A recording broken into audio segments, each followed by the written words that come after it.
Très grosse somme, c'est arrivé assez rapidement. C'était 4 mois après qu'on s'est lancé. Ouais. Et j'avais reçu 500K sur mon wallet.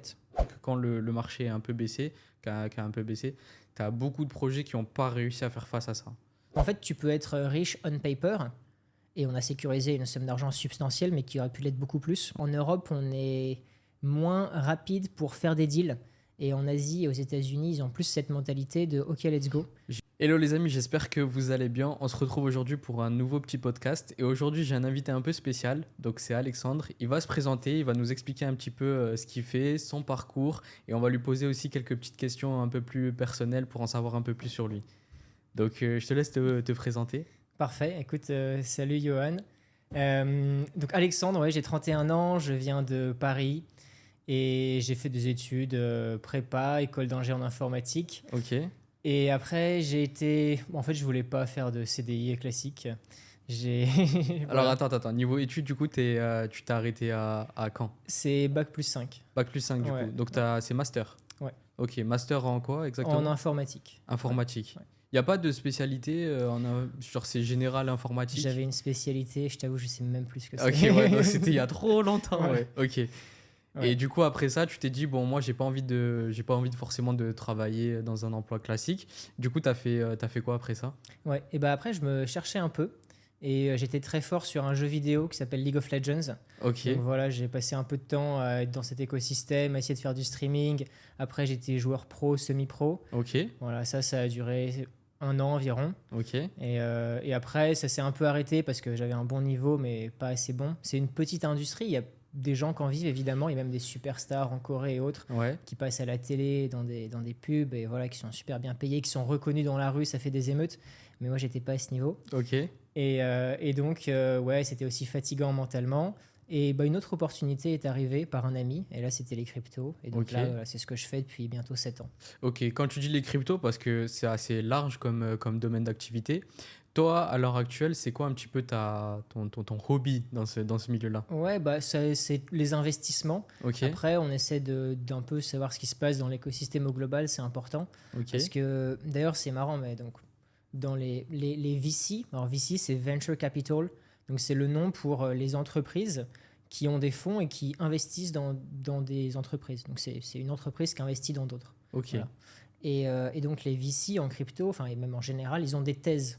Et en gros, ils se disent, OK, moi, je pense que le futur sera comme ça, donc je vais investir dans les entreprises qui vont aller dans ce sens. D'accord. Voilà. Et en fait, en crypto, bon, c'est marrant, bah, les VC ont aussi des thèses. Mais en fait, pour moi, la vraie thèse ultime, c'est la flexibilité en crypto. Parce Ok. que voilà, ça évolue tellement que tu peux pas dire, ouais, moi, je pense que c'est tel truc. Enfin, en fait, voilà, tout change. Ok. Donc, c'est pour ça qu'on touche un peu à tout, on regarde ce qui se passe pour voilà, être au Quand fait tu des dis, choses. par exemple, les VCs, par exemple, toi, c'est quoi ton rôle exactement que tu as là-dedans, dans cette histoire? Parce que tu m'as parlé de ça, tu m'as parlé des entreprises qui veulent investir, par exemple, des fonds, et du coup, de ce que j'ai bien compris, qui investissent sur des projets crypto qui ont potentiellement de l'avenir. Par exemple, j'imagine sur l'intelligence artificielle, il y a potentiellement là, ces derniers temps ou ces derniers mois, beaucoup d'entreprises qui ont investi dans certains projets crypto combinant l'intelligence artificielle. Toi, c'est quoi ton rôle exactement dans cette histoire? Ouais, donc moi j'ai créé un VC décentralisé. En fait, c'est Ok, un terme un peu complexe plus ou moins, mais pour parler simplement d'une communauté d'investisseurs. d'accord. Et donc moi, mon rôle et le rôle de l'équipe, c'est d'aller rencontrer les projets crypto et essayer de trouver les meilleurs pour Ok. les apporter aux gens. Et après, les gens, s'ils souhaitent investir, ils peuvent le faire à travers nous. Voilà. Ok, donc si je résume bien, en langage un peu plus simple pour que Ouais. la majorité des gens puissent comprendre, toi, tu trouves des projets, par exemple, qui ont du potentiel Mhm. et tu les mets à disposition, par exemple, pour des entreprises. Est-ce que ça s'adresse qu'aux entreprises ou aux particuliers aussi? Non, même ça s'adresse aux particuliers avant les entreprises. Ok, Ouais, c'est un truc qui, moi, me parlait beaucoup parce que c'est la démocratisation de l'accès à l'investissement. ok, Voilà. C'est-à-dire que tu peux avoir un job et tu peux avoir quelques centaines à investir. Et pourquoi est-ce que, parce que tu es moins riche, tu n'aurais pas le droit d'investir dans des Ok. projets qui ont du potentiel? ouais. Ben voilà. Donc là, c'est ce que tu fais du coup à l'heure actuelle avec le projet que tu as monté Ouais, du coup. ouais, Tu peux voilà. expliquer un petit peu c'est quoi le nom du projet? Ouais. Bah, ça Ouais. s'appelle Gains, voilà, Ok. Gains Associates. Il y a un site web, c'est gains-associates.com. C'est principalement en anglais et voilà, on a un token également. Et le but, bon, ça c'est, je rentre vraiment dans les détails, donc ça va pas parler aux gens qui sont pas en crypto. Ouais. Mais très rapidement, il faut staker le token Gains. Et une fois que c'est fait, ça donne accès au deal flow. Donc le deal flow, c'est simplement les opportunités d'investissement dans les projets. Ok. Voilà. Ok, j'ai bien compris. Donc là, tu m'as parlé de ce projet-là. C'est un projet que tu as créé directement après que tu aies décidé de te lancer dans la crypto? Ou alors c'est un projet que tu as créé il y a quelques temps, mais avant ça, tu faisais une autre activité dans le domaine de la crypto? Ouais, ça a quasiment tout le temps été ce que j'ai fait. En fait, c'est Ok, venu assez naturellement. Moi, j'ai commencé par investir 50 euros en Bitcoin, quoi. Donc, j'ai ok. commencé avec des petites sommes et j'ai mis comme ça, je connaissais rien. Je Ouais, me suis formé sur le tas. Et en rentrant dans l'écosystème, je me suis rendu compte qu'il y avait une demande pour ça. En crypto, comme c'est un peu le Far West, c'était le Far West, ça allait un peu moins. ouais, Il y avait des problèmes de confiance. Et ok, donc, il y avait beaucoup d'arnaqueurs. Il y en a encore un peu actuellement, faut faire attention. ouais, Et donc, même nous, on était nouveaux et on avait peur, on participait à certains deals, on se disait, ça se trouve, nos fonds, on les revoit pas demain, on savait pas trop quoi. ouais, Et donc, on s'est dit, il y a un besoin pour des acteurs qui seront transparents, qui montreront leur tête et ok, qui apporteront des opportunités d'investissement. Et donc, voilà, ça a commencé petit à petit, en fait, et c'était un groupe d'investisseurs vraiment qui est devenu de plus en plus gros avec le temps. ok. Voilà. Donc tu faisais partie des personnes qui investissaient aussi sur certains Ah, bien sûr, projets. oui, oui. Et j'ai juste une petite question comme ça, à titre indicatif. Est-ce qu'à ce moment-là aussi, ça t'est arrivé, par exemple pour certaines personnes, de faire, on va dire, du placement de fonds, c'est-à-dire de conseiller les gens sur des projets à investir? Plus ou moins, enfin pas vraiment. Disons Ok. que déjà, à chaque fois que quelqu'un parle, il dit oui, ce n'est pas du conseil en investissement, Ouais. voilà, pour se protéger légalement. Mais en fait, il y a des chats en crypto. Ce qui est cool, c'est que les gens partagent leurs pensées. Et donc, c'est Ok. comme ça que tu apprends, que tu vois des projets, tu regardes. Et voilà, alors forcément, les gens essaient parfois de te vendre les projets dans lesquels ils ont déjà acheté. Ouais. Donc, faut aussi le savoir. C'est quoi l'intérêt, si tu peux l'expliquer? Bah, Bah, c'est moi, tr- je le connais, mais... Les gens achètent avant toi Ouais. et une fois qu'ils sont positionnés, ils te disent ouais regarde ça, ça a l'air très bien et donc le prix monte et eux ils peuvent vendre une fois que toi tu as aidé à ce que le prix monte. Forcément pour récupérer des liquidités. Voilà, donc Ok. c'est en gros bon, ils se servent de toi comme exit liquidity. Il y a Ok. des gens voilà pas forcément très bien intentionnés comme ça, mais après tu as des gens qui croient vraiment au projet et que même si toi t'achètes, ils vont continuer à hold le projet pendant tu vois je sais pas des mois voilà. Oui, bien sûr. Mais dans tous les cas, sur un projet, il faut partir du principe où, dans tous les cas, il y a toujours une base d'investisseurs qui a investi dans un premier temps. Et c'est surtout la base d'investisseurs qui est à regarder, entre guillemets, je pense, parce qu'il faut voir si c'est des investisseurs fiables ou ils veulent le garder sur du long terme ou si c'est juste pour faire des coups de poker, entre guillemets. Je Ouais. pense que ça aussi, ça rentre en compte sur l'investissement, par exemple, s'il peut être concluant ou pas, tu vois. Ouais, ouais, ouais. Donc, Ouais, toi, tu as un peu de crypto, tu as quelques assets. Comment est-ce que tu as choisi les cryptos que tu as? moi, alors honnêtement, j'étais beaucoup branché crypto en 2021, donc un peu tard hein, par rapport à la moyenne des personnes. Toi, je sais pas quand tu as commencé exactement. 2018. 2018, Ouais. ouais. Donc moi, j'ai connu un petit peu, tu sais, la vague des NFT, etc. Donc j'ai fait des investissements qui étaient plus ou moins rentables. Sur les NFT, je pense que j'ai perdu pas mal d'argent, tu vois. J'ai perdu pas mal d'argent, mais par contre, j'ai toujours resté sur, tu as vu, les basiques, donc Bitcoin, Ethereum, surtout Ethereum. Donc j'ai fait beaucoup d'achats-reventes sur l'Ethereum. Après, te dire que j'ai fait 100 000 euros sur l'Ethereum, pas forcément, mais j'ai quand même fait, tu as vu, genre, avec les peu de connaissances que j'ai, sachant que quand j'ai commencé à faire mes études, donc j'ai fait des études dans le design, et à ce moment-là, en fait, je m'intéressais de fou au trading, au milieu de l'investissement, au marché financier. Donc ça veut dire que j'avais lu beaucoup de bouquins sur l'analyse technique, beaucoup de bouquins sur la psychologie, parce que quand tu fais du trading, et même quand tu investis dans la crypto, tu as beaucoup en fait l'aspect psychologique qui rentre en jeu. Du coup, ça veut dire que j'étais matrixé par ça pendant, on va dire, peut-être 1 an de ma vie. Et c'est ce qui m'a poussé après à faire des études en économie-gestion. Donc, bon, j'ai fait ça pendant 2 ans et demi. Et après, bah, au final, bon, je t'avais déjà expliqué un peu mon parcours, mais après, je suis passé sur ma marque de vêtements jusqu'à passer sur mon agence marketing. Mais du coup, j'avais cette base, tu vois, de me dire, tu vois, par exemple, moi, j'étais tellement matrixé que, tu vois, dans ma chambre, j'avais mis des graphiques, genre, tu sais, des bougies japonaises, tu vois. Ah ouais, Genre, des doji, des trucs comme ça, etc. Bon, les vagues d'Helio, enfin voilà, tu sais, les trucs classiques que tu apprends quand tu te renseignes un petit peu sur l'analyse ouais. Ouais. technique. Mais au final, sur le marché à l'heure actuelle, tu sais très bien que l'analyse technique, oui, mais il y a aussi beaucoup d'analyses, on va dire. D'insider, quoi. Voilà, c'est ça. Ouais, bah ouais. Mais c'est intéressant. Bon, je sais pas si tu as été en profit en trading au global ou pas, mais 99,9% des gens qui s'essaient au trading Ouais, perdent. Ouais. parce que c'est extrêmement difficile. Et pour moi, c'est l'un des plus gros scams qui existent, en fait, le trading, de faire penser aux gens qui pourront être successful en trading. Bah Alors, ouais, oui, si t'es 1 sur 1000, oui. ouais. Euh, Justement, moi, t'as vu, je savais que c'était très compliqué et pour pouvoir avoir des gains qui sont, on va dire, corrects à la fin du mois, tu peux pas faire des perfs de fou malade comme certains le disent, t'as vu sur les réseaux sociaux. Donc, je savais que j'avais besoin d'un capital. Donc, à ce moment-là, quand j'ai commencé à me renseigner, je me suis dit, je vais me faire mon capital et après, à ce moment-là, j'appliquerai les connaissances que j'ai. Donc, forcément, je tradais, t'as vu, sur des comptes démo, mais j'étais pas, t'as vu, je mettais pas d'argent à ce moment-là. Le seul moment où j'ai posé de l'argent, c'est quand j'ai investi, tu as vu, sur de la crypto, sur des NFT, etc. À ce moment-là, ouais. Mais au moment où je me formais, je savais pertinemment que si tu as vu, tu veux vraiment, tu as vu, à la fin du mois sortir un salaire, tu peux pas faire des perfs de 40, 50%, 60%, tu vois. En tout cas, en trading, c'est compliqué. Même les meilleurs traders du monde, je pense que les perfs à Wall Street, ça doit être du 10% par mois. Et encore, c'est des très belles perfs, hein. Et encore, je pense que. Ça fait beaucoup, Ouais, oui, plutôt à l'année. ouais, Ouais. Bah, moi, ce que je retiens dans ton histoire, en fait, c'est un détail. C'est que tu disais que tu affichais des graphiques, des charts sur ton mur. Et en fait, ce que je me dis, et je le sais parce que je te connais un peu, c'est à quel point tu es déterminé, à quel point quand tu es sur un sujet, ça t'obsède un peu. c'est ça. Et je pense que c'est la marque des gens qui vont réussir. Et moi, je pense que, tu sais, il y a des gens qui ont plus ou moins de facilité à l'école, qui sont plus ou moins Ouais, ouais. charismatiques, beaux gosses naturellement ou autre. Enfin, ça peut ouvrir des portes. Mais je pense qu'il y a énormément de choses qui sont faisables si vraiment tu en as envie et si tu travailles. Et une question qui est intéressante, c'est pourquoi est-ce que tu étais aussi déter en fait? Ou Ben, pourquoi est-ce que dans tout ce que tu fais, tu es aussi déter? franchement, je serais pas à te l'expliquer, mais quand je commence un truc, en fait, j'aime bien le terminer. Tu vois, j'aime bien le terminer et moi, j'ai pas peur de l'échec, tu vois. Ça veut dire que, et justement, j'en ai parlé avec plein de gens, tu vois, genre les moments où je vais être un petit peu plus en difficulté que certains, c'est les moments que je kiffe le plus. Parce qu'en fait, ça te permet déjà de te faire une grosse remise en question, de sortir de ta zone de confort parce que tu vas penser à des trucs que tu n'aurais pas forcément pensé quand tu es en moment où voilà, tout se passe bien, etc. Et après, quand tu come back, mais tu reviens, mais genre encore plus chaud que jamais, tu vois. Donc, au final, j'ai cette mentalité-là de me dire, quand je vais commencer un truc, je vais le finir, peu importe ce qui va se passer entre temps.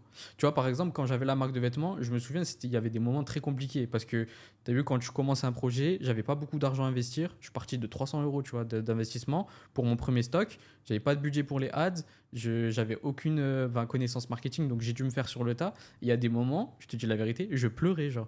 Genre en mode, j'étais là le soir, je pleurais, je disais ouais, mais ça marche pas, ça marchera jamais, etc. Et après le lendemain, j'étais là, bon, allez, c'est parti, on se remet d'appoint, etc. Ok. Et en fait, j'étais comme ça. Et il y a beaucoup de gens à ce moment-là, parce que ça a été incroyable, parce que les gens, ils ont vu construire le projet jusqu'au moment où carrément on voyait des gens, t'as vu, dans la rue porter des vêtements et tout. Ils me disaient, mais comment t'as fait? Et genre, moi, je leur disais, bah, franchement, moi, je savais que ça allait marcher. Genre, j'étais persuadé que ça allait marcher. Et je pense que ça, quand tu commences un truc et que tu sais que peu importe le chemin que ça va prendre, peut-être ça va prendre 5 ans, peut-être ça va prendre 2 ans, peut-être ça va prendre 10 ans, mais si tu sais au fond de toi que tu crois en toi et que tu crois en ton projet, ça va forcément marcher, tu vois. Donc au final, tu as vu, quand tu commences un truc et que tu le finis et que tu vois les fruits de ton travail, il n'y a rien de plus, y a rien de plus méritant et de gratifiant, tu as vu. Donc je pense que tu dois être un petit peu pareil à ce niveau-là. Ouais. Bah, pareil, moi, j'abandonne pas vraiment. Ouais, Et puis, non, en crypto, je sais qu'il y a un potentiel énorme parce que je l'ai déjà vécu. ouais, En crypto, c'est extrêmement cyclique. Et d'ailleurs, ça peut être difficile à gérer mentalement parce que tu gagnes des sommes d'argent incroyables sur une très petite période de temps. Donc, en ouais. fait, à ce moment-là, c'est décorrélé du travail. C'est-à-dire que tu fais pas forcément grand-chose et tu gagnes beaucoup. Et après, tu as des périodes où c'est l'hiver et tu dois, pendant 1 an, 2 ans parfois, tu travailles et tu perds de l'argent chaque mois, Ouais, en fait. bah, je connais exactement cette sensation. Donc, Donc, et toi, par exemple, qui as vécu le Bull Run, parce que tu as vécu ça en tant que. Du coup, tu travaillais. Enfin, tu avais monté Gains à ce moment-là ou ouais, pas forcément? Ouais. ouais. Du coup, à ce moment-là, c'était. Si tu peux l'expliquer pour certaines personnes, parce que peut-être qu'il y en a qui investissaient pas dans les cryptos à ce moment-là, c'était comment? Rapidement. Bah, c'est dur, hein. Et on avait une équipe qui était trop grosse parce qu'on avait eu beaucoup de rentrées d'argent et de besoins parce qu'il y avait plein de deals. Donc, Ouais, ouais. on avait scale l'équipe juste avant quand tout se passait bien. On a dû diviser par 2 tiers l'équipe. Donc, tu vois, c'est jamais agréable de dire aux gens qui doivent partir, ouais, avoir des discussions comme ça, mais il fallait le faire économiquement en fait, Ouais. parce que assez rapidement, bah, la situation était très différente. Donc il y a eu ça. Ça a eu Ça, c'était à la fin. ça, du coup, c'était pendant l'hiver. En fait, Ouais. quand tout allait bien, Ouais. l'équipe est devenue grosse, on faisait de plus en Donc là, plus de deals. c'était parfait. Là, Voilà. la situation était Tu te optimale. crois roi du monde. Là, Voilà. tu penses que là, ça va jamais s'arrêter. Et je pense que c'est un peu la sensation où tu te dis, mais genre, ça va jamais s'arrêter.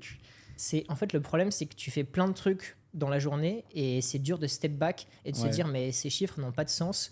Il faut commencer à penser quand est-ce que ça va s'arrêter et se Ouais. préparer. Et en fait, tu es toujours au taquet et ça demande, je pense, une certaine expérience pour arriver à prendre ce recul quand c'est vraiment un moment très chaud.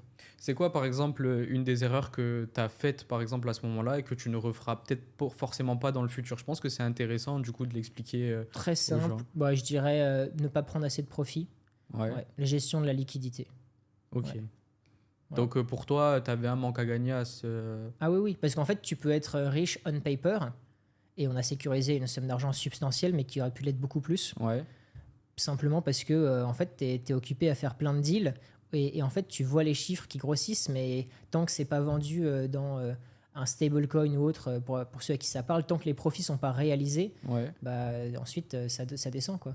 Pour les personnes, par exemple, qui regardent le podcast, en termes de chiffres, concrètement, on parle de. Parce que tu as vu, voilà, tu vois où je veux en venir. Parce que pour la majorité des gens, peut-être qu'eux, ils vont se dire, ouais, c'est des sommes à 10 000, 20 000, etc. Moi, je sais que c'est des plus grosses sommes, surtout dans le milieu des cryptos, surtout dans les investissements. Mais c'est pour expliquer aux gens que forcément, d'avoir le recul sur les situations, c'est parfois un peu compliqué, surtout quand on voit des sommes qui débarquent sur une semaine, par exemple, tu peux encaisser, je pense, plusieurs millions ou de transactions que tu as à gérer. Donc c'est ça aussi qui est compliqué à ce moment-là, je pense, non? Ouais, bah en fait, oui, c'est en effet des millions.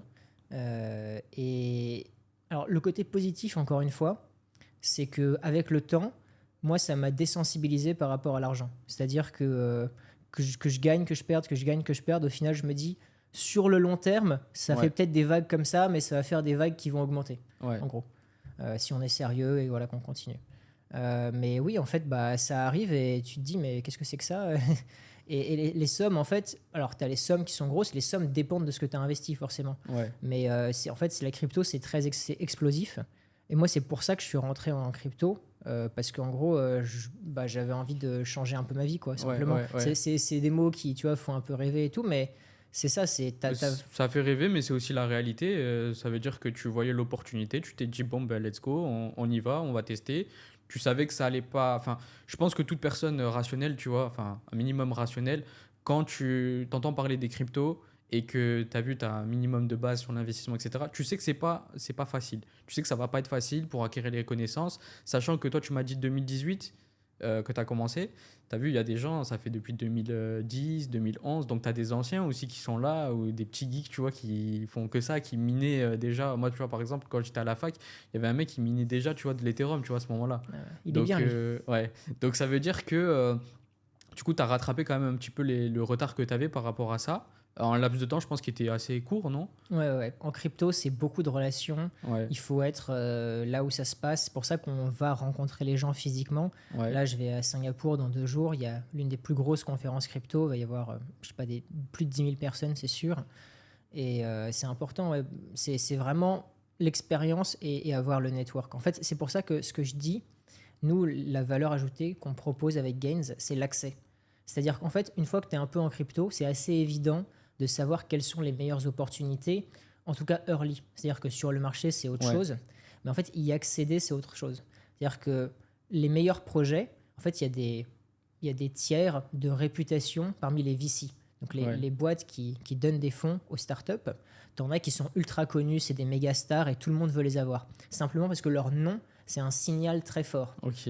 Et aussi parce que bah, c'est des mecs smart et que le job des investisseurs, c'est aussi d'accompagner les startups. Donc bon, si tu as un meilleur accompagnement. Bref, pour faire simple, les meilleurs projets, ils vont aller voir les meilleurs investisseurs. Ok. Donc nous, ça fait 6 ans. 6 ans, c'est beaucoup, mais c'est à la fois pas beaucoup. Tu as des mecs qui investissent depuis des décennies, tu vois, dans le milieu traditionnel, qui ensuite sont arrivés en crypto avec Ouais. un nom très fort. Ouais. Et donc forcément, tu te bats avec ces gens-là. Les meilleurs projets crypto, les mecs qui sortent de Harvard, du MIT et tout, les têtes, Ouais. bah, ils veulent les meilleurs investisseurs.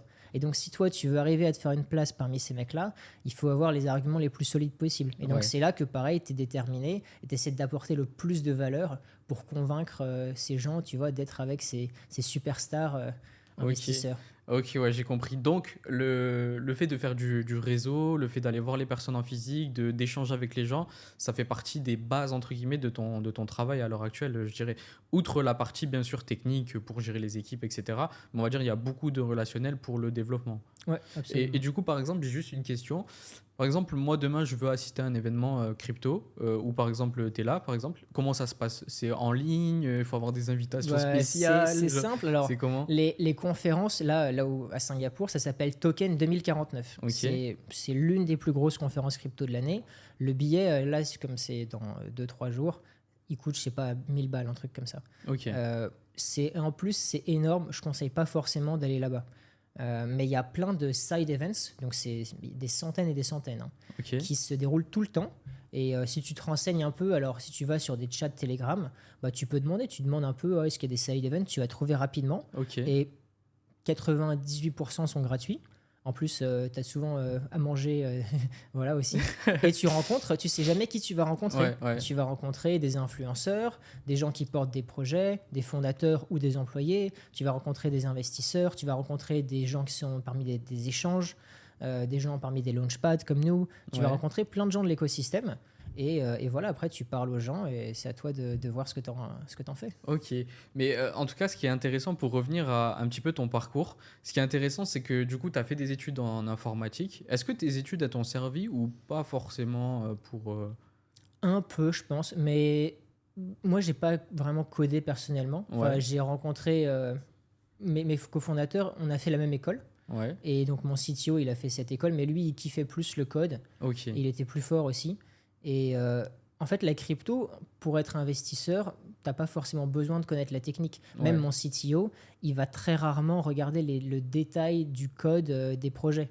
Parce que c'est très technique, c'est très pointu, à chaque fois c'est différent. Enfin, ça lui prendrait un temps fou pour rentrer là-dedans, quoi. On regarde, en général, à assez haut niveau, on peut regarder les résultats. Par exemple, tu vois, oh, est-ce que leur code est rapide? Mais tu vas pas te taper. En plus, c'est énorme, tu vois, 100 000 lignes de code ou je sais pas. Donc, avoir un esprit technique pour comprendre peut-être certains concepts au niveau, ça peut être cool. ouais. Mais franchement, c'est pas du tout Ouais, nécessaire. donc c'est pas une obligation. Je dis ça parce que parmi les gens peut-être qui vont regarder, tu vois, la vidéo, il y a peut-être des gens qui veulent se lancer, tu vois, dans le monde de la crypto, peut-être, tu as vu, qui vont être inspirés par ce que tu fais et se dire, bah, pourquoi pas développer, par exemple, mon projet crypto. Mais c'est important de dire que au final, les études, forcément, moi, je suis pas de l'école où je vais dire c'est bien ou c'est pas bien, dans le sens où les études, quoi qu'il arrive, ça t'apprend quelque chose. Genre, tu peux pas ressortir des études et dire, ouais, j'ai rien appris, il y a rien qui a été utile. Parce que même quand tu fais des mathématiques à l'école, etc., ça t'apprend à avoir une certaine logique, une certaine rigueur de travail. Donc, t'apprends pas rien, mais après, c'est vrai qu'en termes de connaissances pures, entre guillemets, bah, on peut partir, par exemple, de comme toi, un parcours comme toi, et arriver à là où tu es à l'heure actuelle, avec ta société Gains, où du coup, tu as deux associés, c'est ça? Ouais, Que j'avais rencontré, je crois, une ouais, fois. ouais. Ouais, ok. Ouais, ils sont très, très sympas. Ouais. Voilà, Alexandre Patry et Ouais, Lotfi. ok. Ouais. Et du coup, à l'heure actuelle, vous avez une petite équipe ou ça se passe comment? Ouais, on est 10. Ok, une Voilà. dizaine. Ouais. Ok, une dizaine. Et en termes d'investisseurs, vous avez combien d'investisseurs Ben, ça varie chaque jour en fait. Et puis les investisseurs actifs, Ouais, ça dépend. Voilà, quand le marché va bien, tout le monde revient, tout le monde est au ouais, taquet. Ouais, c'est un peu moins de 1000. ok, Ouais, entre 500 et 1000 actuellement. ok. Du coup, là, tu m'as dit que tu vas à Singapour. Tu vas à Singapour notamment pour faire du réseau et continuer du coup ce que tu m'expliquais tout à l'heure. C'est ça? Ouais, Ok, voilà. ok. Et après Singapour, tu m'as Après dit? Singapour, alors je vais sûrement voyager en Asie, aux États-Unis. Ça, c'est d'ailleurs quelque chose c'est différent, mais en Europe, on est moins rapide pour faire des deals. Et en Asie et aux États-Unis, ils ont plus cette mentalité de OK, let's go. J'imagine plus aux États-Unis, ouais. Ouais, Ils sont très ok. Bon, vous avez ça? Ok, pas de souci. Bah, demain, c'est bon. ouais, ouais. Ouais, c'est comme ça aux États-Unis. Voilà, donc bah, on va simplement là où les choses se font. Ok, ouais. Voilà, c'est tout. Ok. Et du coup, ça veut dire que si je comprends bien, vu que tu dois bah, construire ton réseau, parler bah, du projet, trouver des nouveaux investisseurs, pardon, tu voyages beaucoup du coup, je suppose. Ouais, ouais, Tu ouais. m'avais dit en 2022, du coup, c'est 17, tu as fait 17 Ouais, destinations. 13, mais Ok. ouais. Tu préfères le mood où tu es dans un mood de voyage ou tu préfères le mood où tu te poses tranquillement? J'aime bien les deux. J'aime Ok. bien les deux, ouais. Franchement, les deux, pour moi, sont nécessaires. C'est vrai que quand tu voyages, tu es un peu moins productif, faut quand Ouais. même le dire. Mais ça fait du bien aussi, enfin, sinon tu deviens fou. Ouais. Parce qu'on travaille beaucoup quand on est posé 2 3 mois à un endroit. Donc voilà, c'est bien d'alterner les deux. En tout cas, ça fonctionne pour nous. Quand tu dis que tu travailles beaucoup, par exemple, une journée type, quand tu es dans un mood de charbon, tu vas travailler du matin jusqu'au soir ou tu as quand même des petites pauses ou une petite routine? En gros, la pause, c'est le sport Ouais, et les repas, quoi. Sachant que parfois, c'est plus ou moins devant l'ordi. Mais disons que là où on travaille beaucoup, c'est qu'on travaille aussi pas mal le week-end. ok. Ouais. Et en gros, bah ouais, c'est, je sais pas, c'est 10h minuit, quoi. Ok, 10h Ouais. minuit, non-stop. Avec une pause pour le sport et manger Ouais, un peu. ouais. Mais ouais. Donc ça représente quand même énormément de travail Ouais. et énormément aussi de sacrifices. D'un point de vue psychologique, comment tu arrives à gérer la pression aussi que tu peux avoir parfois? C'est venu avec le temps, quoi. En fait, Ouais, quand tu reçois des montants de plus en plus importants et que ça passe, et bah, la première fois que j'avais une très grosse somme, c'est arrivé assez rapidement. C'était 4 mois après qu'on s'est lancé. ouais, Et j'avais reçu 500K sur mon wallet. ok. Bon, déjà, je commence à être Ouais, légèrement fébrile. Et donc, cet argent, on devait l'envoyer au projet parce que c'était l'argent des investisseurs qui sont ouais. passés par nous. Et bah, on avait revérifié 3 fois que l'adresse était bonne. Voilà, enfin. Mais avec le temps, en fait, ça, avec les difficultés, 3 fois pareil. que l'adresse était bonne. Ouais, Parce que là, il faut pas faire une couille, là. voilà. Genre. Et tu vois, Ouais. quand tu dois avoir des discussions difficiles, que tu dois virer des gens ou autre, bah forcément, en fait, tu apprends à gérer la pression. Il y a beaucoup de pression en crypto, donc c'est une sorte de désensibilisation à la pression.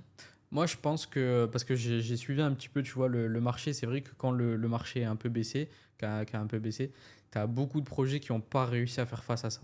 Ça veut dire que tu as beaucoup de projets, en fait, ils avaient des charges de salaire, enfin, qui étaient beaucoup trop importantes et qui ont dû malheureusement fermer. Ouais. Donc, ça veut dire que vous avez quand même réussi à survivre à ça. Et c'est une très très belle chose, hein, je pense. Parce que c'est vrai que moi, j'ai suivi un petit peu, on se connaît depuis quoi, 2020 et... Ouais, 2020. 2-3 ans. Ouais, c'est ça. Donc j'ai suivi un petit peu ton parcours et c'est vrai que moi à ce moment-là, j'avais des échos de mecs qui me disaient mais genre mode on peut plus tourner, tu vois, Ouais. de projets crypto qui me disaient on n'arrive plus, on n'y arrive plus. Parce que le marché en fait, il avait tellement baissé. Comme tu dis, à un moment donné, c'était un peu l'euphorie. Donc forcément, tu recrutes. Tu as 20, 30, 40. Il y en a qui sont montés à 60, 70 personnes, même plus de 100 personnes dans l'équipe. Et au final, du jour au lendemain, tu n'as plus personne qui veut investir. Ouais. Ça veut dire que tu te retrouves avec des charges, donc forcément il faut faire le tri. Est-ce que la personne que je vais licencier aujourd'hui, je prends une bonne décision?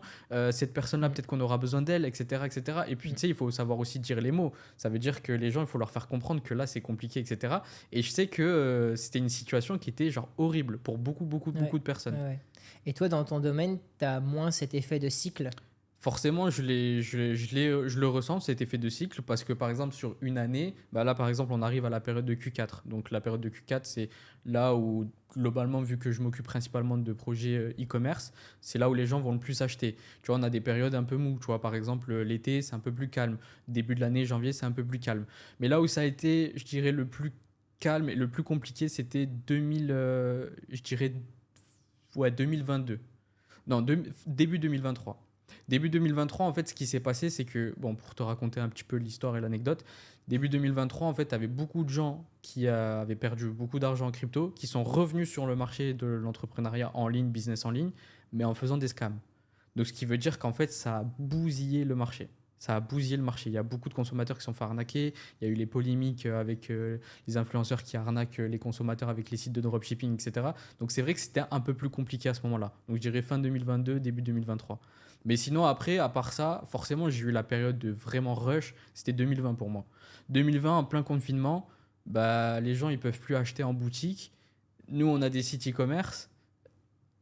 C'était pratique. C'était assez sympathique, tu vois. Donc pour moi, vraiment, des meilleures années, entre guillemets, ça a été l'année 2020 parce qu'au final, il n'y avait pas besoin de faire grand-chose pour avoir des résultats. Enfin, fallait avoir les connaissances. Mais quand tu étais positionné sur le marché, là, tu pouvais faire des chiffres qui étaient astronomiques, tu vois.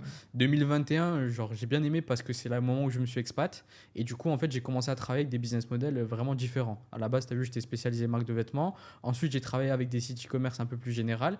Et en 2021, du coup, j'ai travaillé avec des startups, applications. J'ai commencé à toucher un petit peu à d'autres choses. Et franchement, ouais, et là, je suis encore dans cette dynamique-là où certes, la majorité des personnes avec qui je travaille, c'est des marques e-commerce. Mais tu as vu, j'ai aussi des campagnes génération de leads, des campagnes de ciblage local pour des entreprises en local. Et bah, du coup, je suis toujours friand, entre guillemets, tu vois, d'accompagner de nouveaux projets sur les campagnes. Ok. Est-ce qu'il y a une partie de ton travail que tu préfères? Euh, Alors, répondre à cette question, ça va être un peu compliqué parce qu'en soi, moi, mon travail, je kiffe de fou. Ça veut dire que même parfois, par exemple, je vais lancer une campagne publicitaire qui va pas forcément être rentable pour le client. Et ben, même cette partie-là, tu as vu, le fait de trouver des solutions pour essayer de faire en sorte que le client il soit rentable, et ben, je kiffe. Donc, je te dirais, oui, forcément, quand la campagne elle tourne, etc., et qu'on est rentable et on augmente le budget, c'est la partie que je préfère, entre guillemets. Mais sinon, globalement, tu vois, que ce soit pour l'analyse, que ce soit pour la mise en place, que ce soit pour les audits en amont, j'aime tout faire, tu vois. J'aime vraiment tout faire. Ok, Ouais. c'est incroyable. Enfin, en général, dans un boulot, il y a quand même des parties administratives ou autres, tu vois, qui sont moins agréables ou qui sont juste boring, qui sont ennuyantes. Ouais, c'est ça. Moi, globalement, franchement, j'aime vraiment tout faire. Et après, forcément, tu as vu, par exemple, moi qui suis média buyer, euh, je suis vraiment spécialisé que sur la partie advertising. Tout ce qui va être création de contenu, création de site internet, donc s'il y a des lignes de code à rajouter, etc., ça, je vais plutôt laisser à d'autres personnes, tu vois. Je vais plutôt le laisser à d'autres personnes de mon équipe qui sont beaucoup plus spécialisées dans ça. Mais sinon, sur la partie advertising, la partie opérationnelle que bah, moi je fais, bah, non, moi j'arrive à bien m'y retrouver, tu vois. Et qu'est-ce qui fait que toi, tu es meilleur que les autres dans ce domaine? Je dirais pas que je suis meilleur que les autres, entre guillemets, parce que tu as vu, j'en parlais la dernière fois, j'étais en live sur Discord, je disais, donc je faisais un cours tu vois, sur Discord pour les personnes qui débutent et qui veulent se lancer sur les campagnes marketing. J'expliquais que moi, par exemple, ma vision des choses, ça va être peut-être une vision différente de quelqu'un d'autre, mais ça veut pas dire que on a tous les deux raison ou on a tous les deux tort. Ça veut dire que au final, on peut avoir par exemple, moi, je vais me mettre d'accord sur cette stratégie-là et un autre média buyer cette stratégie-là. Ça ne veut pas dire que en mode, si on se contredit, on est tous les deux incompétents. Ça veut dire que, tu vois, tu as un objectif et tu as plusieurs routes pour l'atteindre. Donc, je dirais pas que je suis meilleur entre guillemets tous les autres, mais par contre, ce que je sais, c'est que moi, je suis très dans le relationnel avec mes clients. Ça veut dire que j'écoute, mais j'écoute vraiment. C'est pas, je fais semblant d'écouter. J'écoute les besoins des clients et j'essaye en fait de faire ce travail-là psychologique pour que quand je mets en place une campagne publicitaire, et ben en fait, je puisse cibler les bonnes personnes et avoir vraiment toute une stratégie cohérente. Donc, et c'est aussi le fait que je sois passionné par ça qui fait aussi la différence. Parce que des fois, quand on fait des trucs, forcément, des fois ça marche super bien, donc on est content. Des fois, ça marche un peu moins bien, donc il faut passer un peu plus de temps sur la campagne, se casser un peu plus la tête à réfléchir à la strat. Et c'est ça qui, je pense, selon moi, fait la différence par rapport à la majorité des personnes qui font ce travail-là sur le marché actuellement. Ouais, c'est Et il cool. faut partir du principe aussi, c'est que moi, j'ai pas une stratégie que je vais mettre en place à chaque fois. Parce qu'il y a beaucoup d'agences, par exemple de grosses agences à Paris, qui Copie-colle. ont un PDF. Par exemple, le Media Buyer, il a un PDF. Il doit juste suivre, tac, tac, il fait 2-3 clics. Ok, c'est pré-rempli, c'est lancé. Moi, je fonctionne pas du tout comme ça. Moi, genre en mode, chaque campagne publicitaire, elle est complètement différente. Elle est adaptée par rapport aux objectifs du client, au budget du client et surtout bah, au marché et du coup à la situation au moment T. Parce que les stratégies publicitaires, quand tu vas faire par exemple la setup d'une campagne, par exemple il y a 6 mois, les setups que je faisais par exemple avec Meta Ads, bah, ils sont complètement différents à l'heure actuelle. Parce que ça évolue, parce que les algorithmes évoluent, parce qu'il y a plein de choses à prendre en considération. Donc la personnalisation aussi de la stratégie, ça c'est quelque chose qui est important à souligner. C'est intéressant parce que donc en investissement, nous on pose plein de questions au projet dans le Ouais, processus ouais, de ouais. recherche de DD, due diligence. Et l'une des questions à laquelle il est le plus difficile de répondre, c'est sur la défensibilité du projet. En Ouais, gros, c'est qu'est-ce qu'il y a de unique sur ton projet et qu'est-ce qui n'est pas réplicable. ouais. Et en fait, là, tu vois, bah, c'est dur de copier ce que tu fais si c'est de la créativité et que ça change et que C'est ça ça. change tout le temps.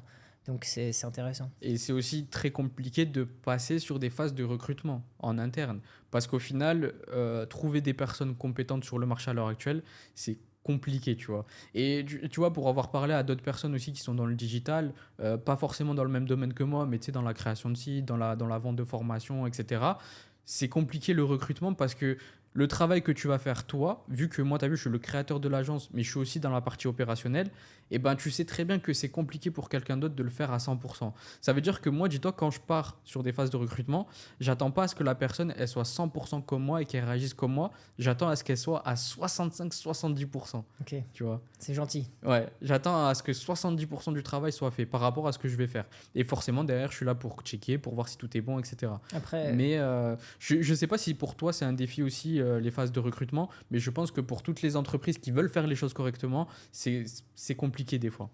en crypto, c'est un peu différent, je dirais, Ouais, parce que le recrutement, pour nous, c'est fait assez naturellement, ok, parce que, en fait, on parle avec beaucoup de gens en crypto, ouais, on a plein de discussions, et c'est des communautés. Et donc en gros, on a plein d'idées. Oui, ce mec-là, il est smart, ce mec-là, il est connecté, ce mec-là, il connaît bien le Ouais, ouais. gaming. Et donc naturellement, les recrutements, c'est des gens avec qui on avait des affinités, qu'on trouvait, tu vois, qui étaient responsive et qui étaient Ok. smart. Et ça s'est fait assez naturellement. Mais par rapport à ce que tu dis, bah, c'est normal. Quand tu es fondateur, tu mets ton cœur, ta passion. Si c'est un employé, ok, le mec peut avoir envie de faire bien les choses, mais ce sera jamais exactement pareil. Ouais, c'est C'est ça. normal. Ouais, c'est ça. Et à l'heure actuelle, par exemple, sur ton développement de projet, c'est quoi les plus gros défis auxquels tu fais face? C'est une bonne question. Ben, nous, en fait, donc, on a eu durant ces cycles de boules et bear, donc c'est l'été et Ouais, l'hiver, voilà, au niveau de l'évolution des prix. Donc, on a eu beaucoup de revenus à certains moments qui nous ont permis de survivre les parties où il n'y en avait ouais. plus. Et là, durant cette dernière partie d'hiver, on s'est vraiment focalisé pour offrir de nouveaux services pour avoir du revenu même durant les hivers. Ok. Voilà. Donc ça, on a développé ça et c'est cool. Donc c'est des chiffres plus petits mais réguliers. Et ça nous permet de bien tenir. Et quand ensuite c'est l'été, bah, ça redevient des chiffres voilà, astronomiques et qui sont décorrélés de la valeur du travail. Oui, et qui sont aussi, bah, par exemple, si tu arrives à des périodes de baisse, faire en sorte de maintenir correctement ton activité, forcément, quand ça remonte bien, bah, c'est encore mieux. On en revient à ce qu'on disait, tu sais, par rapport au fait que quand tu es dans des périodes un peu compliquées, bah, tu vas sortir de ta zone de confort et tu vas penser à des trucs que, par exemple, au premier moment où ça commence à bombarder, tu n'aurais pas forcément pensé, tu vois. Donc, je trouve ça super parfois de passer par ces phases-là. Au final, si par exemple tout était simple, voilà, tout le monde serait multimilliardaire, tout le monde aurait un yacht, etc. Mais c'est pour faire comprendre aux gens que on peut avoir du succès dans l'entrepreneuriat, mais tout le monde passe par des périodes où c'est un peu plus compliqué. Celui qui te dit, ouais, c'était trop simple, genre en mode, non, c'est pas vrai. C'est pas vrai. Ou alors il fait un truc qui est pas très Ouais, net, tu vois. Mais ouais. quand on fait le travail, quand on fait un travail correctement, qu'on travaille vraiment, parce qu'il y en a, et ils peuvent, tu vois, par exemple, toi tu me parles de gains. Regarde, un autre truc qui n'a rien à voir, qui est encore plus simple, ça serait de faire du copy trading. Donc, par exemple, les mecs, ils envoient des signaux, investissez dans le Bitcoin, la crypto, etc. Certes, les gens, ils vont gagner beaucoup d'argent, mais tu sais très bien que sur du long terme, ça va pas être une solution. Enfin, quand je dis beaucoup d'argent, les fondateurs, hein, pas les clients. Mais tu vois bien que sur du long terme, c'est pas un business qui est fiable. C'est pas un vrai business, entre guillemets. C'est une tendance, une vague, entre guillemets. Hmm. Et après, en fonction des éthiques, etc., bah, il y a beaucoup de personnes, des vrais entrepreneurs qui ne feront pas ce genre de business, tu vois. Mais c'est intéressant parce que hors caméra, tout à l'heure, on parlait des challenges. Et toi, tu disais que t'aimais quand c'est difficile, qu'il n'y a pas un bon fit sur l'ad que tu as créé, que tu dois revenir dessus, Ouais, tu vois. ouais, Et c'est vrai que nous, en fait, ça nous a resserré, ça nous a rendu l'équipe plus soudée bien d'avoir sûr, ces périodes difficiles. bien sûr. Et en fait, il y a une phrase en anglais, c'est Pressure can bust pipes or it can create diamonds. Donc en gros, de la pression, ça peut faire éclater des tuyaux, mais ça peut aussi créer un diamant, parce que les diamants, c'est créé sous forte pression. Ouais. Et en fait, c'est ça, quoi. Je pense que c'est l'amour de la difficulté d'une certaine manière. Et voilà, arriver à aimer les Mais challenges. je trouve que c'est une très très belle phrase. Ouais, c'est une très très belle phrase. Non, franchement, non, je suis vraiment d'accord. Je suis vraiment d'accord avec toi. Et en plus, quand tu es avec une équipe, bah là, comme tu dis, ça peut soit détruire l'équipe complètement, soit ça peut on la souder encore plus parce que vous allez vous mettre ensemble et vous allez trouver les solutions ensemble. Donc c'est d'autant plus magnifique, surtout quand après bah, tout se passe bien et après vous pouvez enchaîner sur la suite. Donc ouais, je comprends. Après, j'aimerais bien, on parle un petit peu. Toi, là, actuellement, tu es sur Dubaï. Tu m'as dit que tu allais bouger. Et après ça, tu vas faire quoi? Tu vas revenir sur Dubaï ou tu vas. C'est. Franchement, bah, je sais pas trop. Je Ouais, suis flexible. On verra comment les choses se passent. Là, je pense qu'on va se mettre à un endroit où on peut être bien concentré parce qu'on pense que le bull market va arriver ouais. et il va falloir qu'on soit très réactif sur les ordis. Rencontrer des gens, c'est bien, mais c'est aussi fatigant, ça prend du temps. Tu peux pas vraiment répondre aux messages en même temps que tu fais ça. Après, si je peux avoir mon avis là-dessus, je pense que quand on est en bull market, là, il n'y a plus besoin. C'est les gens qui Voilà. vont. et Je pense que tu as travaillé avec quand même pas mal de personnes sur le marché. Forcément, dès que la tendance va être haussière, tout le monde va vous renvoyer des messages et je pense que Ouais, ça va être incroyable. voilà, ça va être Ouais, deal time et donc on va se poser, je sais pas encore où, pendant 2 3 mois et on va essayer d'exécuter comme il faut. ok. Voilà. Toi, tu es plus pays chaud ou pays froid? J'aime bien les deux, écoute, j'aime bien Ok, changer. C'est vrai qu'on se fait à Dubaï, c'est agréable, les 22 degrés en février, ouais, voilà. ouais. Ouais, pour moi, c'est le parfait mood. Ouais, Ouais, pour moi, c'est parfait mood. T'as ouais, vu, genre, il fait un peu chaud la journée et le soir un petit peu frais. Comme ça, au moins, t'as pas à choisir entre le froid et le chaud, c'est Un intermédiaire. peu frais, après, Ouais. bon, t'es gentil quand même, hein. Il fait pas si frais que ça, mais... Ouais, il y a un moment donné, c'est descendu à 10 degrés hein, le soir. Hein. Ouais, mais là, c'est quoi? C'est janvier et décembre, c'est une Ouais, toute petite période. ouais. Bah, après, on la savoure, cette petite période. On la Après, savoure. tu Moi, vois, en tout moi, cas, je la franchement, savoure. je préfère aller carrément au ski et m'emmitoufler et kiffer le froid que avoir un 10, 12, 15 degrés où en gros t'as un peu froid, mais c'est. Et franchement, à ce moment-là, je le prenais, le 10-12 degrés, genre, je le prenais avec plaisir. Mais après, justement, à un moment donné, ça faisait longtemps que j'avais pas vu la neige et tout. Et comme je t'ai dit, j'avais le choix Géorgie ou Kazakhstan. Et j'avais vu la neige et tout. Là, j'étais trop content. Hein. J'avais froid, mais j'étais content. Ouais. J'étais trop content. À un moment donné, à la station, j'avais quand même vraiment très très froid. Il faisait -16, je crois, à la station. Mais Et moi, et moi genre, tu sais, Dubaï, ça faisait genre, ouais, ça faisait plus d'1 an et demi, j'avais pas vu le froid. Donc mon corps, t'as vu, bon, mis à part les ice baths, tu vois, mais du coup, ouais, ça, après, ça fait du bien un peu de temps en temps le froid. Ça Donc, fait du bien. je t'ai fait découvrir les ice baths Ouais. et t'as pris goût à ça. Ensuite, tu y es retourné plusieurs fois. T'as augmenté le temps en plus où tu restes dedans. Comment ça se fait? Mais je sais pas, franchement, je te dis, j'étais matrixé à un moment donné, j'étais trop content d'y aller, je te jure. Je me suis dit, allez, allez, c'est parti, on va faire le ice bath et tout. En plus, les personnes qu'il y a là-bas, super sympas, etc. Donc, vraiment bonne ambiance. Mais franchement, les ice baths, pour ceux qui ils ont jamais testé, je vous recommande de tester, franchement, ouais. Et par contre, ce que j'ai remarqué, alors ça, après, est-ce qu'il y a de l'effet placebo? Oui et non, je pense que c'est vraiment ça. C'est que quand tu fais ton ice bath le matin, la journée, t'es concentré, mais genre de fou. Genre, je pense que c'est ce qu'elle expliquait, du coup, la personne qui nous faisait l'expérience. Du coup, ouais, t'es beaucoup plus concentré, même au niveau de ton système immunitaire, c'est beaucoup mieux. Et franchement, non, je recommande. Non, je Ouais. recommande. Après, moi, ce que j'aime beaucoup parce que voilà ce qu'on a fait ensemble, déjà c'est à Dubaï, donc il fait chaud. Quand tu sors, ça va quand même pour se réchauffer, ça aide, Ouais, c'est ouais, c'est agréable. vrai. Et c'est en groupe, c'est une ambiance qui est très cool, tu te sens soutenu par le groupe, ils mettent de la musique, donc Ouais. ça aide parce que c'est quand même pas facile. Si t'as jamais fait de ice bath, tu te dis ok, je vais remplir ma baignoire de glaçons et tout, seul, faut quand même, c'est autre chose pour arriver à se motiver, c'est pas Il pareil. y en a pour certains, ça va être impossible. Ouais. Genre, moi, j'en ai déjà parlé avec des potes à moi, ils m'ont dit, mais t'es taré, genre. Ils m'ont dit, mais t'es taré, genre, je peux pas, genre, c'est froid. Et en fait, le truc psychologique de se dire aussi, il y a des glaçons dedans, etc., de se dire, putain, tu vas vraiment aller dans du froid. T'as l'image en tête de te dire, une douche froide, ça, c'est froid. Mais des glaçons dans un bac, non. Ah bah, Mais c'est. Ouais. au final, ça se fait. Hein. Quand tu fais la préparation, comme on faisait, les exercices de respiration. Et je trouve que, tu sais, c'est un petit truc, mais de se dire, ok, j'ai fait ça, tu peux avoir aussi une certaine fierté, entre guillemets, de te dire, ok, j'ai surmonté quand même quelque chose que la majorité des gens ne pourront pas faire. Et d'ailleurs, par rapport à ça, moi, j'avais suivi un petit peu aussi que tu t'es mis beaucoup au sport, surtout au running, c'est ça? Ouais. Pourquoi? Bah, en fait, j'ai eu la chance. Mes parents m'ont mis au sport depuis assez petit, Ouais. donc j'ai fait pas mal de sport. Et bah là, récemment, j'ai fait des plus gros challenges. Donc, j'ai fait un Ironman. J'avais fait le marathon de Dubaï avant. Et j'ai fait marathon, semi-Ironman, full Ironman. Ok. Donc, voilà, je trouve que c'est Ironman, cool. c'est combien de kilomètres? Ironman, alors c'est 3,8 km de nage, 180 de vélo Ouais, c'est la totale. et un Ok. marathon, donc 42,195 précisément. Ça Voilà. dure combien de temps? Bah, ça dépend. Les plus rapides, ils mettent 8-9 heures. Et les Ouais. plus lents, 16-17. Voilà. Et genre non-stop? Bah ouais, bah après, si tu veux prendre des pauses, ça compte, le temps est Et ouais, découlé. ouais, ouais, du Et en coup. fait, t'as des limites de temps. Parce que, ok, si tu le fais sur 3 jours, tu vois, ça veut plus rien dire. Mais tu as des limites de temps. Donc tu commences le matin assez tôt, Ouais. 7 heures du mat, et après tu finis le soir, quoi, 23 heures.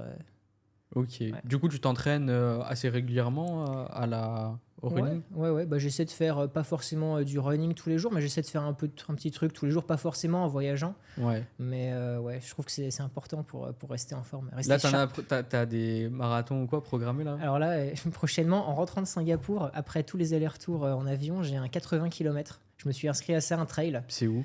C'est dans l'est de la France. Donc on va voir comment ça se passe. C'est le premier que je fais. 80 km? 80, ouais. Mais c'est un double marathon. Bah ouais, quasiment, ouais.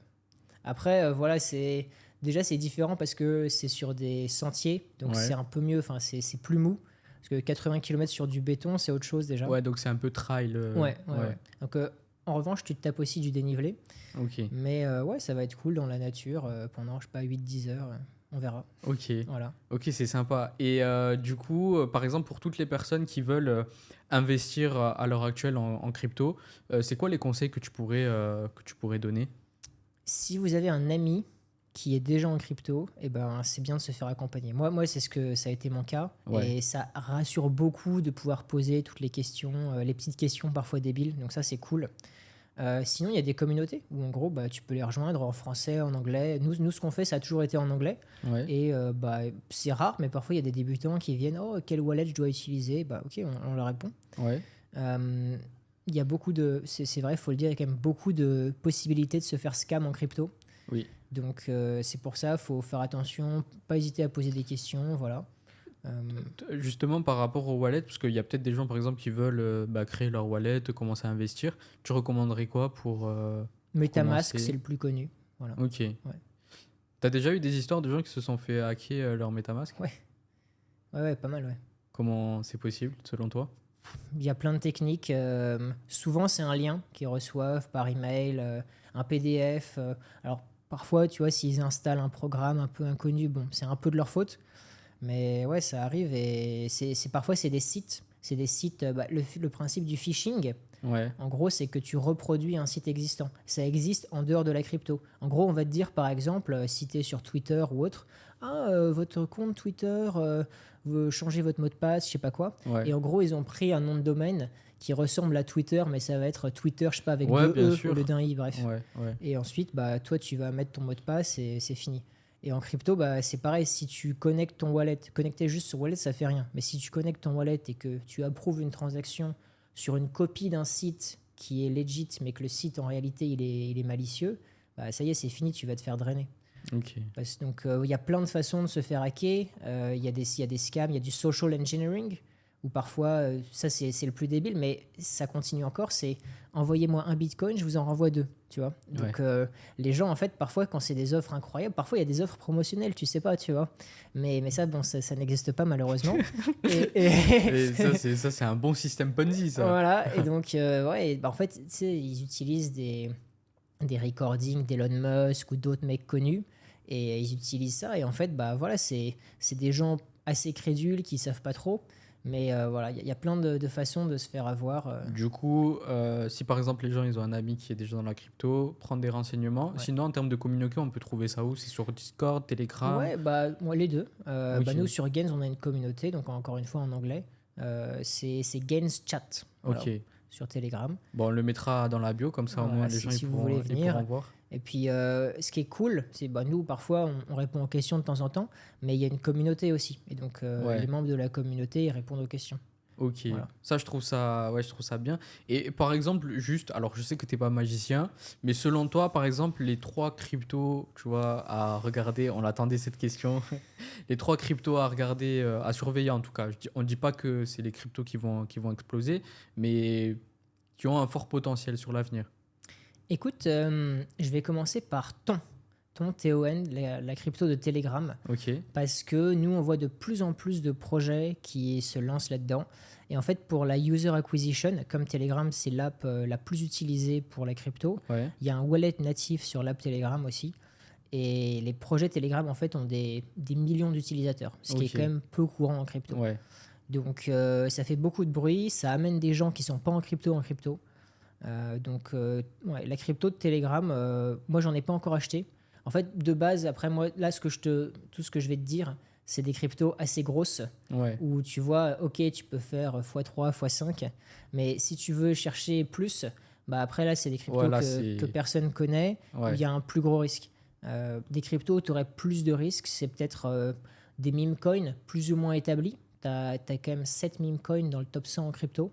ok, Donc après, voilà, bon, PP, c'est l'originel, enfin, l'un des originels. T'as Doge, t'as Shiba. Moi, j'ai pas trop de gros meme coins comme ça, mais ça pourrait être une solution moins risquée. Et après, donc en gros, ouais, je te dirais Telegram, peut-être un meme coin. Ça, c'est ouais, un peu le côté voilà, funky, si tu veux avoir potentiellement un truc plus explosif. Et oui, bah après, je vais pas te dire Bitcoin, je vais pas te dire Ethereum, parce que même si c'est des réponses valides, c'est un peu boring, c'est un peu facile. ouais, ouais. Mais je te dirais, voilà, Solana qui est aussi, je pense, Ouais, qui a fait un bon comeback, ouais, Solana, à un moment ouais, donné. Même, il y avait beaucoup de tokens qui étaient lancés avec la blockchain Solana. ouais. Et Solana qui a beaucoup bénéficié des meme coins, parce que les meme coins étaient principalement sur Solana, parce que les frais de transaction sur Solana Ouais, sont c'est beaucoup moins chers. beaucoup moins cher que sur Ethereum. Ouais. Ouais, c'est ce que j'avais entendu dire, ouais. Voilà. Ok. Et puis Gains, bien sûr. Et Voilà. puis Gains, Voilà. du coup. Et du coup, par exemple, si les gens, par exemple, ils veulent investir du coup, Gains a un token, Ouais. et les gens peuvent investir, le stacker, entre guillemets. Comment ça se passe?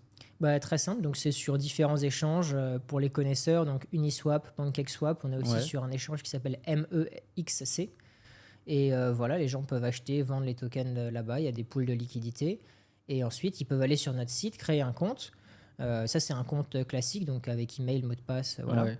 Et ensuite, les tokens sont sur le wallet, donc là, c'est la partie crypto. Ouais. Ils sont stakés, donc ça veut dire qu'ils sont lockés, ils sont bloqués pendant un certain temps. Ouais. Et ça donne le ticket d'entrée aux autres deals. Ok. Donc en gros, si tu fais ça, ce que tu espères, c'est qu'à la fois les tokens Gains que tu as bloqués montent en prix, Ouais.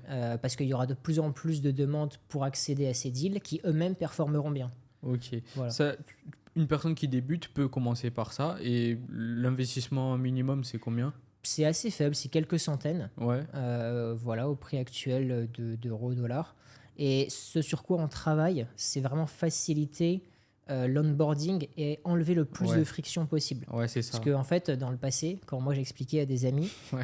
en fait, je leur ai fait la liste et je me rendais compte qu'il y avait 7 étapes. Ça fait Je beaucoup. pense quand que même. déjà, tu dis, bon, tu t'achètes la crypto, après Uniswap, après tu Voilà, passes par-ci. déjà, Là, déjà, t'en as perdu genre Ouais. 90%. voilà. Alors qu'au final, c'est chiant.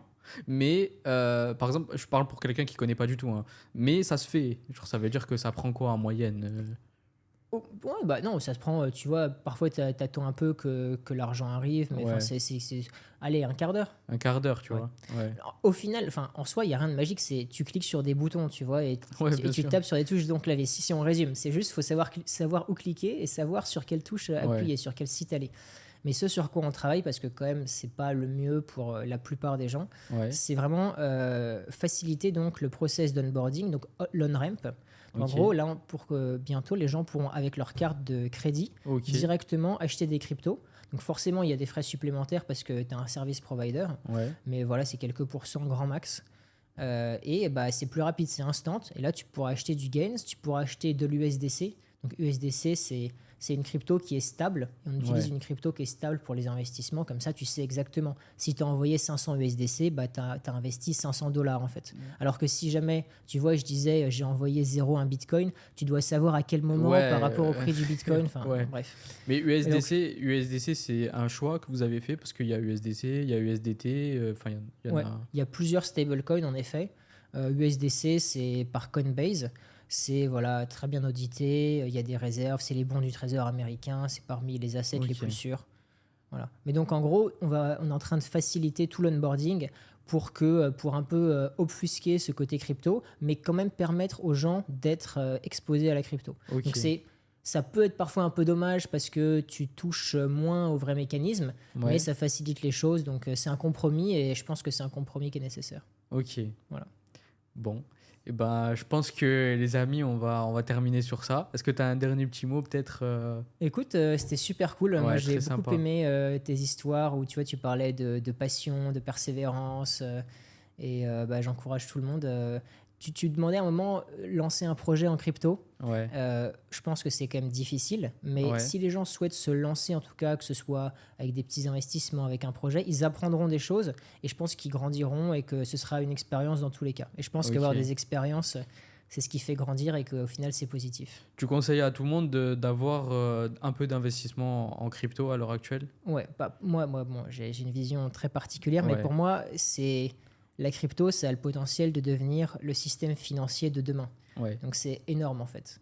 Et ne pas avoir un petit bout du futur potentiel que toutes les banques, que tous les fonds d'investissement vont utiliser, c'est fou en fait. Donc pour moi, c'est ne pas avoir de crypto, c'est dangereux. Mais, C'est mais bon, dangereux. voilà, c'est mon avis. Attends, j'ai juste une dernière question. Tu préfères l'argent en banque ou la crypto? Bah, la crypto, évidemment. Enfin, ça, c'est pas une Tu question. préfères le cash ou la crypto? La crypto. Ok. Tu préfères la pierre ou la crypto? La crypto. La crypto? Non, alors ça c'est un truc là, on n'a pas le temps parce qu'on prépare le bull run et tout, Ouais. mais je pense que c'est important de se diversifier. Ouais. Voilà, mais en fait, la diversification, pour moi, elle est importante qu'à partir d'un certain niveau que tu as d'assets. Parce que si tu veux faire de l'argent, il faut aussi que tu fasses des bets, donc des paris concentrés. Ouais. Parce que si tu te diversifies trop, bah forcément, tu gagneras moins. La diversification, c'est pour enlever du risque, mais forcément, tu gagneras moins. Donc Bah, après, voilà, ça dépend des gens. C'est pour enlever du risque, mais quand tu fais des investissements, tu as toujours cette notion-là de risque. Et tu peux avoir des imprévus qui ne sont pas forcément calculés à la base. Bien sûr. Donc je suis d'accord avec toi de se concentrer dans un premier temps sur une première tâche. Une fois que celle-là, bah, tu sens que d'un point de vue ta vie psychologique et même que cette tâche-là, elle est moins chronophage, bah, là, tu peux te concentrer sur un autre investissement. Ouais. Donc ouais, je comprends tout à fait parce que j'ai un peu la même vision des choses par rapport à ça. Ok. Voilà. Bon les amis, en tout cas, n'hésitez pas à vous abonner, n'hésitez pas à mettre un petit commentaire. Je vais mettre tous les réseaux de Alexandre, comme ça au moins les gens ils pourront te retrouver sur Très bien. les réseaux sociaux. Et on se dit à très bientôt pour une nouvelle petite vidéo. Ciao ciao. Salut. Ça tourne. Ça y est. Ça a fait 1 heure, ça fait un peu plus, non, je dirais. Ouais, je sais pas.